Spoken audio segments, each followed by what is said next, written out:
without having to take any pharmaceuticals, although my doctorate is on pharmacy. This isn't just a Chinese tradition, herbal plants. Even in indigenous communities, they've tapped that resource. Exactly how foolproof is it? Well, it's not foolproof, but if you take into consideration that according to data, 80% of the world's population use herbal medicine. Now, how do you say it's 80%? Because the countries with the biggest population, like China, India, Indonesia, they are very strong on the use of herbal medicine. And that's why, for a time, the U.S. Congress decided to investigate why is it that they are number one in terms of expenditure for healthcare, yet had they were 18th in the health situation in the world, and yet they were number one on expenditure for healthcare.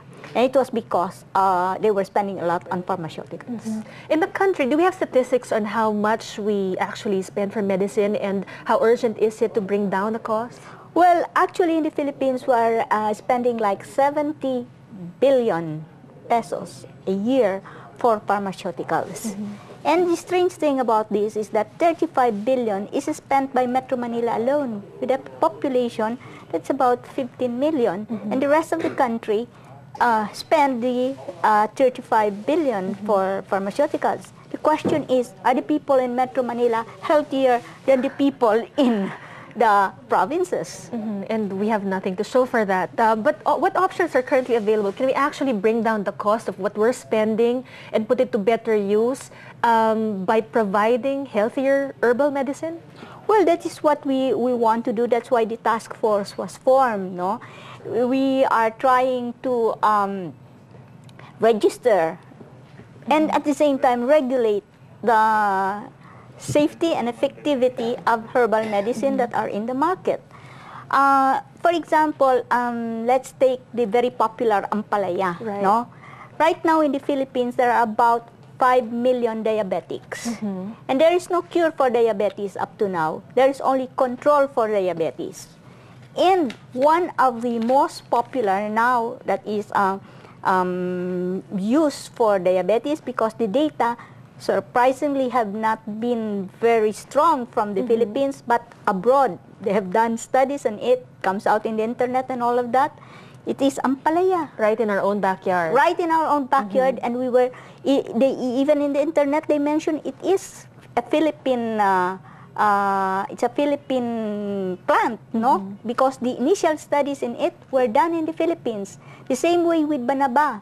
Banaba, if you will see the advertisements that they have now for banaba, it's being exported to the United States from Japan.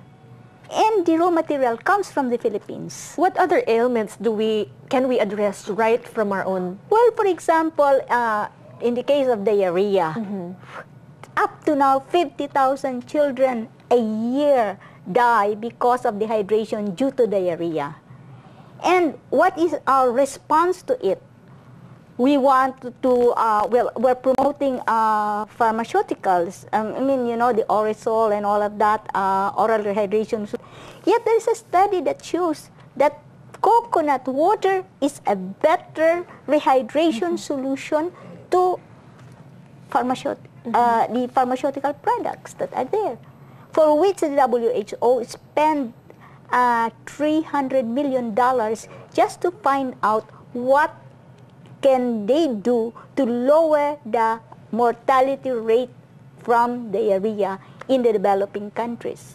And the study showed that one of the best isotonic solutions that we have for diarrhea to prevent dehydration is coconut water. In the country currently, what do the figures show about the particular cases of ailments that we have here in growing numbers and the herbal medicines available? Well, actually, you don't have to call them herbal medicine. For example, in the country right now, 20,000 children a year go blind because of lack of vitamin A. And yet, what is the solution to that? The solution is simply eat kamote, eat kalabasa, eat talinum, all of these plants grow very easily in our country.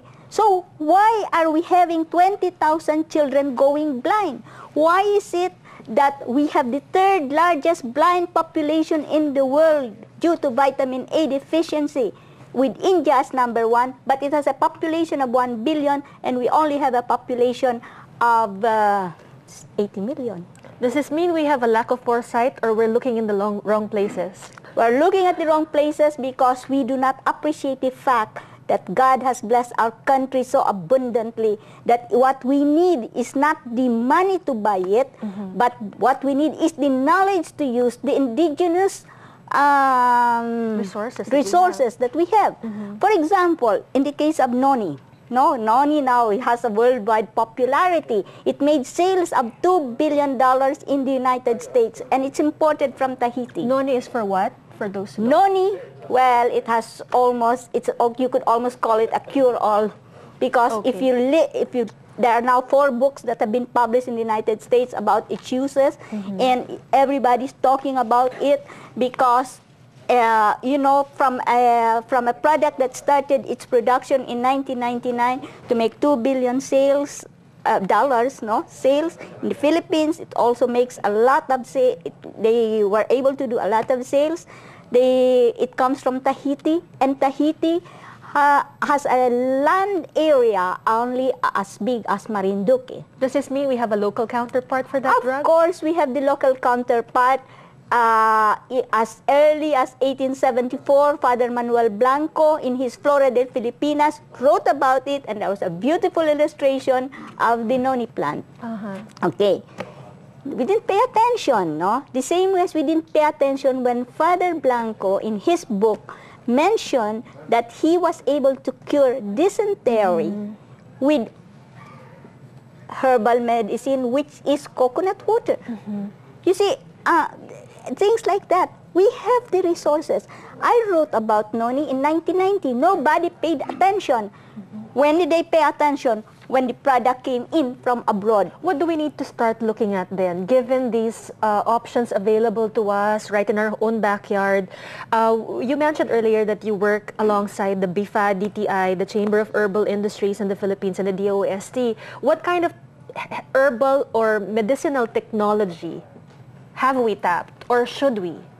Well, actually, what we have to do is to prove its effectivity by doing comparative studies. Okay, so you compare its effectivity with pharmaceuticals which have side effects, and the ones that are used for chronic ailments, which means to say long-term use. Because when you do long-term use on any herbal or any pharmaceutical for that matter, there could be a possibility of some side effects, no? So you do a comparative study. Like, for example, in the case of chemotherapy for cancer, when you have cancer, you're going to spend 50,000 a month for chemotherapy. When you could actually tap natural resources. Whereas we could tap some of the resources that have a reputation of being able to, like a study we're making now, a comparative study of chemotherapy and the use of noni juice wine in prolonging, we're not saying a cure, in prolonging the lives of cancer patients with a better quality of life. And then there's carrot juice. Also, well, carrot juice over noni, I would say there are more studies that are for noni. So that one is there are more studies. What we have to do is really to tap our resources, find out what are they doing abroad. What are their star products in terms of herbal medicine? We ride on the researches that are being done. We assure the safety and effectivity of our herbal medicine, and in so doing, we could also try to register our herbal medicine in, let's say, for example, just the United States. And perhaps we also have to open our eyes to all the other options available and to look at those options with an open mind. And we'd like to thank Dr. Escobar for joining us this morning. But that's all we have. That's all the time we have today. On behalf of Mariton Pacheco, I'm Caroline Howard. Have a safe weekend and maraming salamat po. Thank you.